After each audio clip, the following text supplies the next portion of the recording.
اور وہ بجلی دے دی جاتی ہے گورنمنٹ کو. اب باقی کا 30,000 لیٹر کہاں جاتا ہے؟ اس پہ تفتیش شروع کی, اور جب نیب نے اس کے اوپر تفتیش کی تو پتہ چلا کہ لاہور میں ایک سٹی ٹاور ہے. اس سٹی ٹاور کے اندر بیٹھا ہوا ایک آدمی, وہ ایک بروکر کے طور پہ کام کر رہا ہے, اور یہ جو اضافی تیل پاور پلانٹس کا ہوتا ہے, یعنی وہ یہ بتاتے ہیں کہ ہم نے 100% تیل استعمال کر لیا ہے, ان کو سبسڈائز چیزیں ملتی ہیں, یہ پیچھے سے تیل لے کر آتے ہیں, یہ کہتے ہیں 100% استعمال کیا, اتنی بجلی بنی ہے, یہ آپ لے لیں جی, اس کے پیسے میں دے دیں بجلی کے. اب وہ جو تیل ہے وہ استعمال ہوتا ہے 70%, باقی 30% کیا ہوتا ہے کہ سٹی ٹاور تک یہ پہنچے تحقیقات کرتے ہوئے, اور وہاں بیٹھا ہوا ایک آدمی جو ہے وہ اس کو بیچتا ہے پیٹرول پمپس کو اور مختلف جگہوں پہ مختلف کمپنیز کو. تو یہ ہے 1-2 نمبری یہاں پہ کہ 30% پیٹرول بھی چوری کر رہے ہیں, پلانٹ بھی مفت میں لگا ہے. اب تیسری چوری آپ دیکھیں وہ کیسے ہوئی کہ گورنمنٹ نے ان کے ساتھ یہ طے کیا تھا روپوں کے اندر, پاکستانی روپوں کے اندر, کہ جناب پاکستانی روپے کے اندر ہمارا طے پا گیا کہ آپ اتنے روپے میں یہ لگا رہے ہیں اور اتنا منافع آپ کو ملے گا. لیکن کیا گیا بعد میں اس کو ڈالر میں کنورٹ کر دیا گیا. ڈالر کی پرائس آپ کو پتا ہے بڑھتی ہے, اور پاکستان میں بہت زیادہ بڑھی ہے. ڈالر کی پرائس ان 15 سالوں کے اندر دگنی ہو گئی, تو ان کو پیسہ دگنا ملنا شروع ہو گیا. یہ ایک ہیر پھیر کیا گیا جس کی کوئی جسٹیفیکیشن ابھی تک موجود نہیں ہے.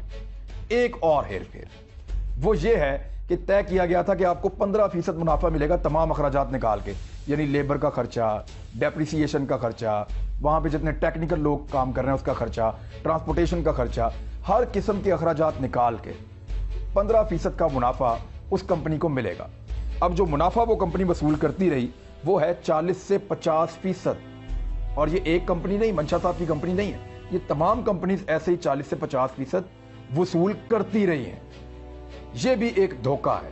اب یہ کمپنیز والوں کے پاس اس کا کوئی جواب نہیں ہے, حکومت کے پاس اس کا کوئی جواز نہیں ہے کہ ان کا منافع کیسے بڑھا دیا, اس کا ریٹ کیسے بڑھایا, کس قانون کے تحت بڑھایا, اور یہ سرکار کا پیسہ, عوام کا پیسہ ان کی جیبوں میں کیسے گیا, اس کا کوئی جواب موجود نہیں. اب یہ سارے سوالات اٹھا دیے گئے تھے, یہ پوری انکوائری رپورٹ موجود تھی, اور یہی انکوائری رپورٹ محمد علی صاحب جو کمیشن بنا, وہ چیئرمین تھے اس کے, ان کو فراہم کی نیب نے. اس کی بنیاد پہ انہوں نے کچھ اور تحقیقات کر کے یہ شامل کیا اور عمران خان صاحب کو جا کے دے دیا. اب عمران خان صاحب کے پاس 2 راستے ہیں, یا تو ان سب کے اوپر قانونی کارروائی کریں, ان کو اندر ڈالیں اور ان سے یہ سارا کچھ چھین لیں, اور سستی بجلی عوام کو فراہم کریں. بجلی سستی ہو گئی تو یاد رکھیے گا پاکستان میں جو پروڈکشن کاسٹ ہے وہ بہت نیچے آ جائے گی, اور پاکستان کو ترقی کرنے سے کوئی نہیں روک سکتا. چائنا کے ساتھ, انڈیا کے ساتھ, ہمارے آس پاس بنگلہ دیش کے ساتھ, باقی ممالک کے ساتھ ہمارے کمپٹیشن کا صرف ایک ہی تو چیز ہے جس میں ہم مار کھاتے ہیں, وہ بجلی ہے.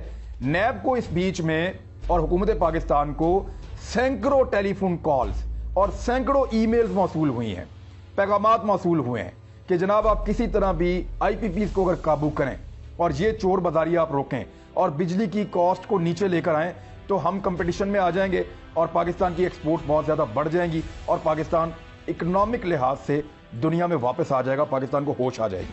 اب یہ ساری چیزیں عمران خان صاحب کے ہاتھ میں آ گئیں, اور یہ وہ چیز ہے جس کو ہاف والی کہتے ہیں.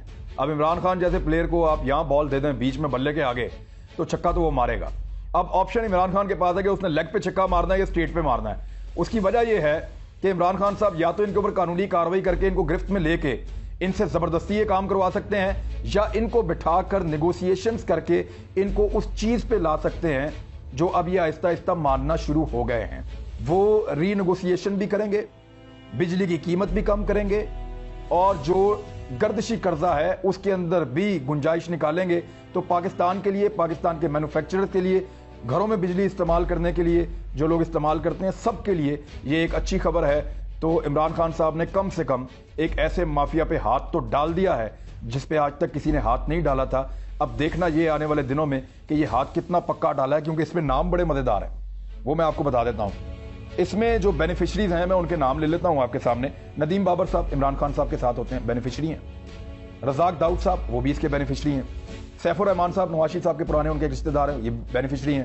عمر ایوب صاحب وفاقی وزیر ایک وائے سے, یہ بھی اس کے بینیفیشری ہیں. تو کم سے کم 3-4 لوگ تو عمران خان صاحب کے قریب ہیں جو اس سارے پروسیس کے بینیفیشریز ہیں. میاں منشا صاحب ہیں, وہ شریف خاندان کے قریب تھے, اور دیگر اور کچھ لوگ ہیں.